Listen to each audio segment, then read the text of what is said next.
Welcome back to the Effective Classroom Practices Asynchronous Training Series.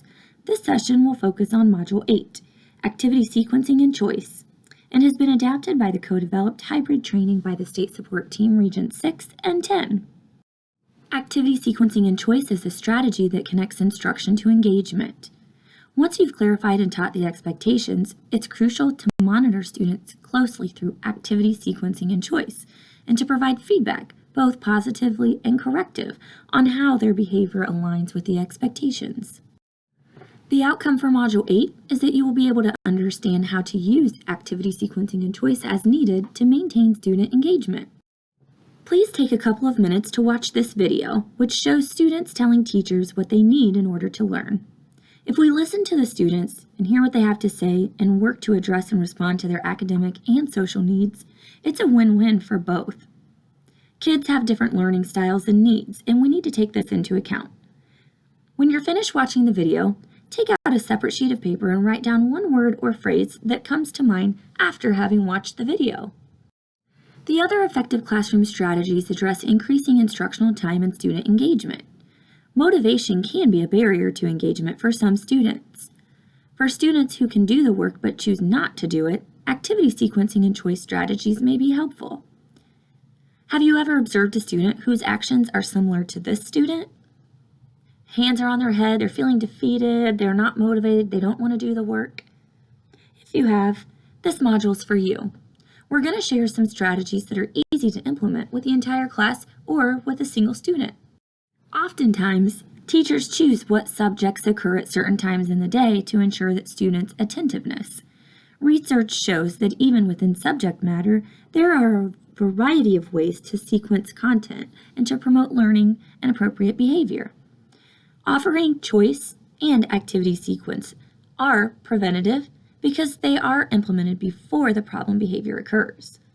There are two strategies that can assist with sequencing content to promote learning and appropriate behavior.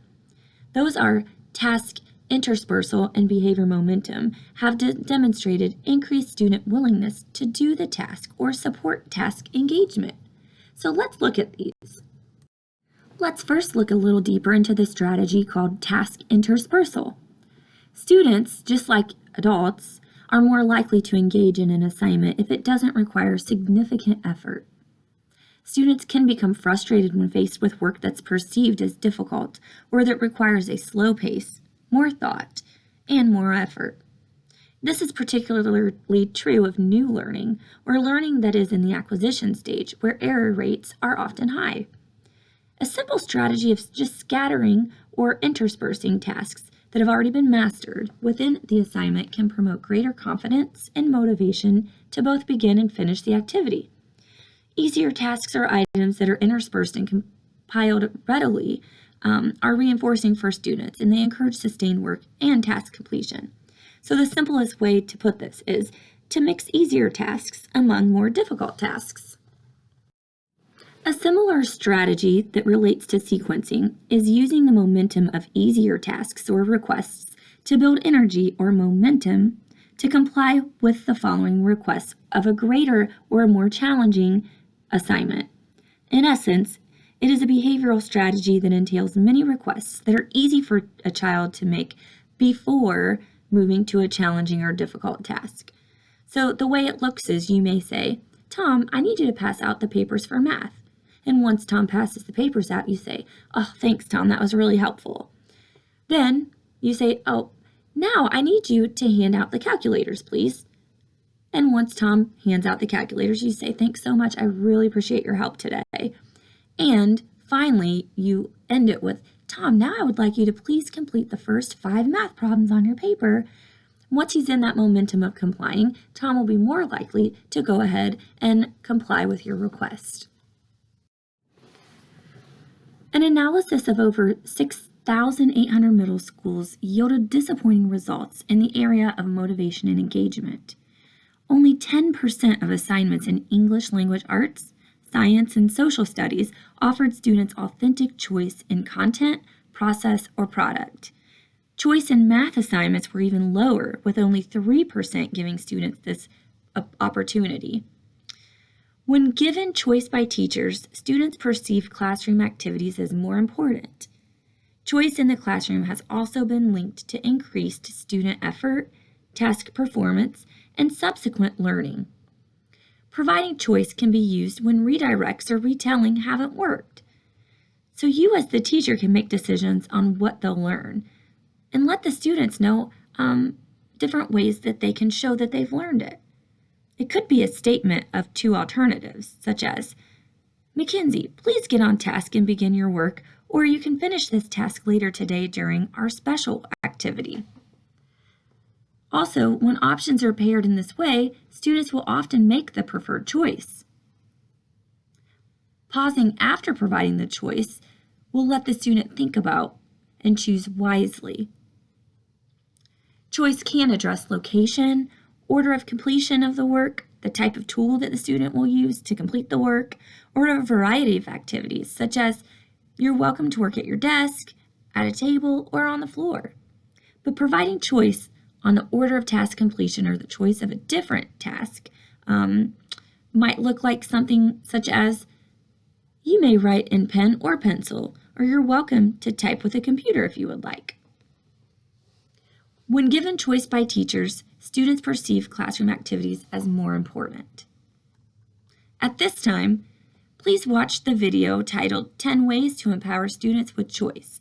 As you're watching the video, be thinking about different ways you can incorporate strategies into your teaching routine, or which ones you already are using in your classroom. Now I'm going to demonstrate how you can provide choice into an asynchronous training such as this one. In Module 8 of your syllabus, you will see that there is an assignment where you can select either a primary or a secondary classroom management strategies video to view. As you watch the video of your choice, pay particular attention to student choice and behavior momentum. Take notes over what you observe and make connections to your classroom. You may even want to jot down some new ideas that you would like to try in your instruction. Also, you may want to download and print out the document titled Information Sheet, which provides a nice overview of the big ideas from the video. When you're finished, proceed to the next slide. The last activity of this module can be found in your syllabus under your resources.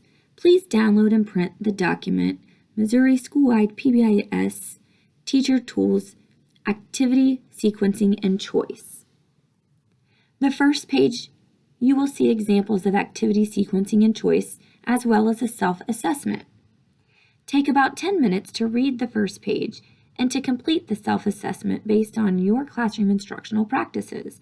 And when you're finished, proceed to the next screen. On page 2 of the document, you will see a practice profile. The first column provides the 3 essential functions of the strategy, and the rest of the columns define criteria to meet a score of exemplar, proficient, close to proficient, and far from proficient. So let's say that I'm currently at a score of close to proficient in essential function number 1. When assigning group and independent work, the teacher occasionally structures plans and tasks so that learners who need support to begin and stay working can alternate between less demanding tasks and more demanding tasks. Now, the biggest difference between being at a category of close to proficient and proficient are the fact that proficient specifically uses the term consistently rather than the term occasionally. At this time, I'd like you to take about 15 minutes to review the document. For each essential function, read through the various descriptors, from exemplar all the way to far from proficient, and circle the one that best defines your current level of instruction. Then, make a plan for improvement.